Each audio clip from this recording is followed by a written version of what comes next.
Halo rakyat biasa. Di video kali ini kita bakal ngebahas B.J. Habibie dan teori cracknya. Sebenarnya materi kita itu ada di Google teman-teman. Tapi buat teman-teman semua nih yang males baca Google atau gimana nih, bisa simak video kita berdua ya teman-teman. Profesor Dr. Insinyur Haji Bakhrudin Jusuf Habibie adalah presiden ketiga di Indonesia. Sebelumnya B.J. Habibie menjabat sebagai wakil presiden ketujuh. Lalu B.J. Habibie menggantikan Pak Soeharto yang mengundurkan diri dari jabatan presiden kedua pada tanggal 21 Mei 1998. Sebelum masuk ke dunia politik, Habibie dikenal sebagai seorang profesor dan ilmuwan teknologi aviasi. Aviasi adalah penerbangan dengan menerapkan mesin pada benda yang lebih berat dari udara seperti pesawat terbang serta kegiatan pada industri pesawat terbang, baik itu yang bersayap tetap dan juga yang bersayap berputar. Habibie anak keempat dari 8 bersaudara, lahir di Parepare dari pasangan Alwi Abdul Jalil Habibie dan Raden Ayu Tuti Marni Puspowardojo. Ayahnya Habibie berprofesi sebagai ahli pertanian yang berasal dari etnis Gorontalo, sedangkan ibunya lahir dari etnis Jawa.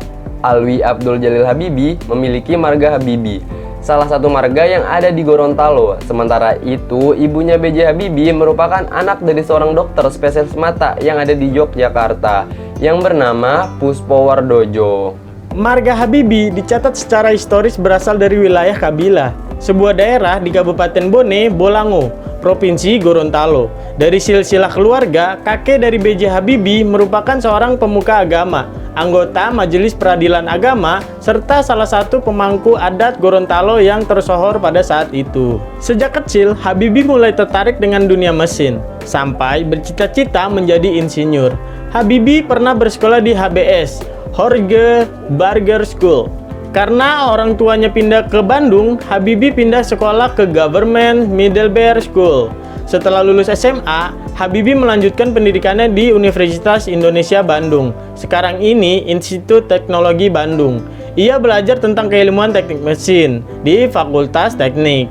Setelah 1 tahun lulus dari ITB, Habibie melanjutkan pendidikan teknik penerbangan, spesialisasi konstruksi pesawat terbang di Universitas Teknologi Rhein-Westphal-Aachen di Jerman. Nanti teksnya ada di bawah ya teman-teman, takut salah menyebutkan nih. Menerima gelar diploma insinyur pada tahun 1960 dan gelar doktor insinyur pada tahun 1965. Lulus dengan predikat summa cum laude. Pada tahun 1960-an, banyak kecelakaan pesawat sering terjadi di dunia karena kegagalan konstruksi yang disebabkan oleh kelelahan pada sambungan antara sayap dan badan pesawat. Inilah yang menjadi titik awal mula keretakan pada pesawat. Awal retakan ini biasanya berukuran 0,005 mm. Retakan pada pesawat bisa semakin membesar karena guncangan yang dialami pada saat lepas landas dan mendarat. Jika keretakan tidak terdeteksi, sayap pesawat bisa patah. Pada zaman itu, masalah ini sangat sulit untuk dipecahkan oleh para ilmuwan, hingga Habibie muncul dengan crack progression teorinya. Ini merupakan teori yang digunakan untuk memprediksi titik mula retakan pada sayap pesawat terbang. B.J. Habibie sukses membuat perhitungan mendetail yang presisi hingga ke tahapan atom. Habibie pernah bekerja di Jerman, di sebuah perusahaan penerbangan yang berpusat di Hamburg, Jerman Barat. Pada tahun 1973, ia kembali ke Indonesia atas permintaan Presiden Soeharto. Habibie kemudian menjabat sebagai Menteri Negara Riset dan Teknologi sejak tahun 1978 sampai dengan Maret tahun 1998.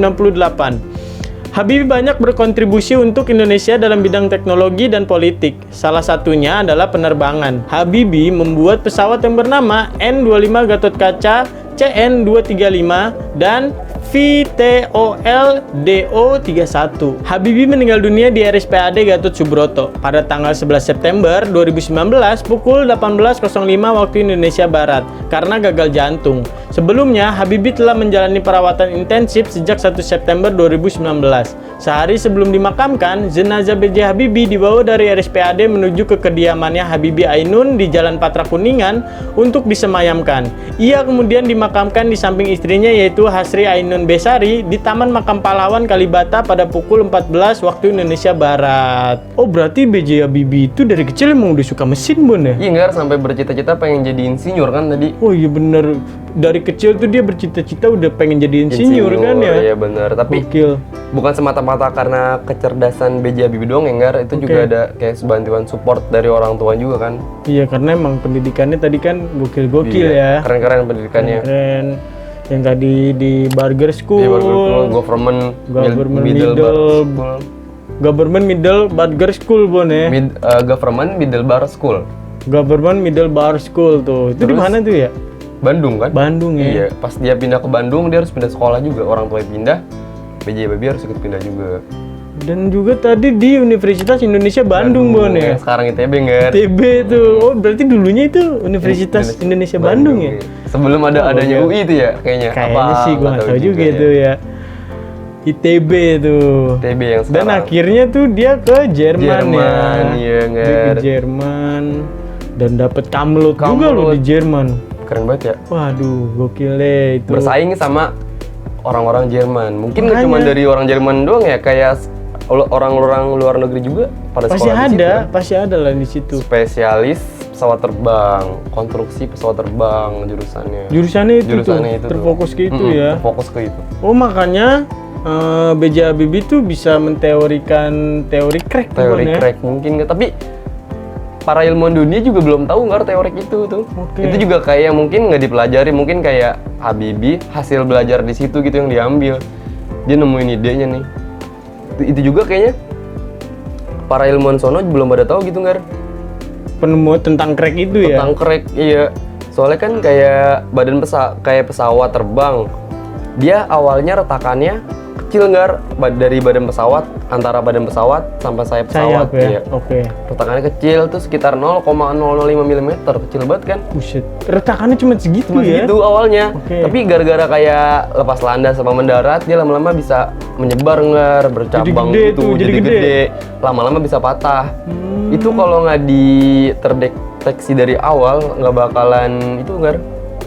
Pasti bakalan patah tuh saya pesawat. Kalau nggak terdeteksi kan. Iya, kalau nggak terdeteksi.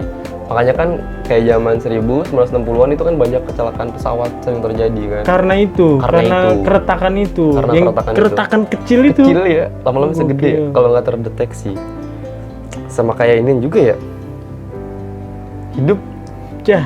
ya hidup kalau keretakannya nggak terdeteksi juga lama-lama kayak hancur. Kayak Gede ya. kayak penyakit dan gejala kan. Kalau kita nggak tahu, kita penyakit nih tapi nggak ada gejalanya, hancur kan badan. Hancur. Harus Kalau- tahu dulu iya, gejalanya, gejalanya. ya. Dan yang tadi 0,005 mm itu gejalanya mungkin. Gejalanya ya. itu awalnya dari segitu lama-lama bisa merambat. Dan B.J. Habibie yang nemuinnya tuh Bon B.J. tuh ya. Habibie penemunya teori crack. Supaya nggak ada keretakan itu. Enggak, supaya mendeteksi, Oh, mendeteksi. terus diperbaikin gitu Nggar. Karena terlalu kecil jadi orang-orang nggak bisa mendeteksi, Bon. iya, Oh, karena gitu. terlalu kecil. Kan B.J. Habibie sampai mendetail Nggar, sampai ke inti atomnya gitu. Waduh, Saking inti kecilnya kan berarti. Bener, saking kecilnya tuh keretakannya ya. Saking kecilnya retakan itu Nggar. Dan sekarang sampai dipakai seluruh Seluruh penerbangan dunia ya. Wah, Bukan itu cuma kontribusinya. kontribusi B.J. Habibie terhadap Indonesia doang berarti ya. Sampai ke seluruh dunia kan. Sampai ke seluruh dunia loh ini. Sampai ke seluruh Dunia. Dunia. Gokil ya. Kalau mungkin kalau nggak ada B.J. Habibie nggak bakal ada kayak pesawat terbang langsung patah kali ya. Kelamaan dia lepas landas, Iya. take off, Patah. patah. Dan itu kayaknya problem paling besar kayaknya Iya. itu. Ya. Paling besar kan seluruh dunia itu emang belum ada penemunya gitu. Para ilmuwan masih susah gitu, sulit buat nemuin ini gimana caranya buat biar nggak patah lagi. Iya, orang kecil banget. Jadi kayak kan itu beban berat Gar. Bener, pesawat pasti berat. Walaupun Berat banget. seberat-beratnya dibikin sekokoh-kokohnya, kalau namanya Iya. kayak udah mau lepas landas malah kayak semakin berat kan dia. Apalagi udah di udara ada kan. tekanan. Ada tekanan itu tuh yang bikin kayak retak gitu tuh. Jadi retakannya itu semakin gede, semakin melebar Semakin ya. melebar. Dan B.J. Habibie yang menemukannya loh, teman-teman. Keren Kita banget harus ya. bangga loh punya Bangga banget. punya salah satu tokoh yang berkontribusi di dunia Iya, tuh di sangat gede banget loh dalam dunia penerbangan ya. Bener banget ya. Wah, gokil. Dan B.J. Habibie adalah presiden ketiga kan? Presiden ketiga di Indonesia. Presiden loh. Dia orang nomor 1 di Indonesia. Udah penemu teori crack, presiden. Wah, Keren ya?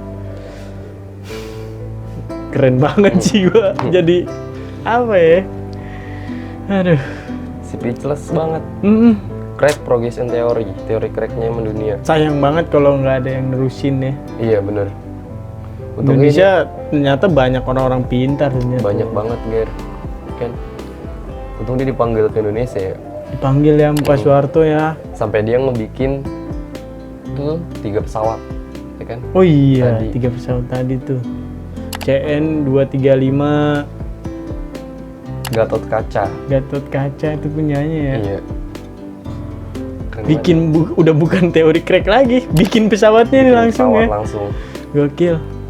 Dan B.J. Habibie akhirnya meninggal di tahun 2019 ya Bun ya? Iya nggak 11 September itu kan?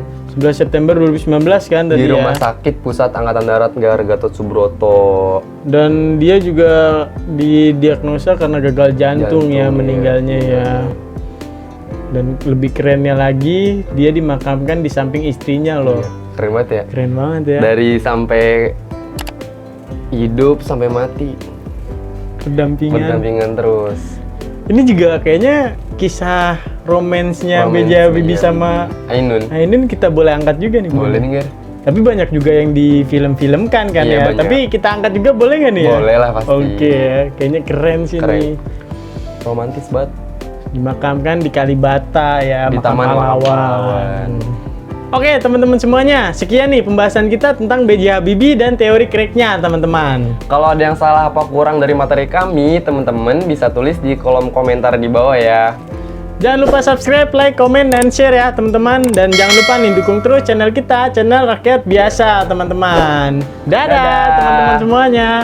Wah.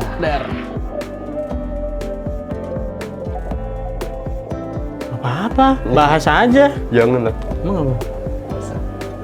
Malah keluar-keluar ntar. Oke. Tadi aja lu keluar ke kehidupan. Enggak. Alasan aja lah. Jadi pengaruhnya B.J. Habibie itu bukan di Indonesia doang ya. Dia Iya udah kan? mendunia banget loh. Di seluruh dunia kan teori cracknya. Teori progresif crack tuh dia mendunia banget Dunia ya. banget. Keren Kontribusinya buat Indonesia juga, dunia juga ya. Wah gokil nih. Kita nggak Ya. kontribusi apa buat Indonesia? Baru-baru Indonesia buat keluarga aja kayaknya nggak ada. Jadi beban kontribusinya doang ya. kayaknya kita nih di keluarga. Beban keluarga. Beban keluarga.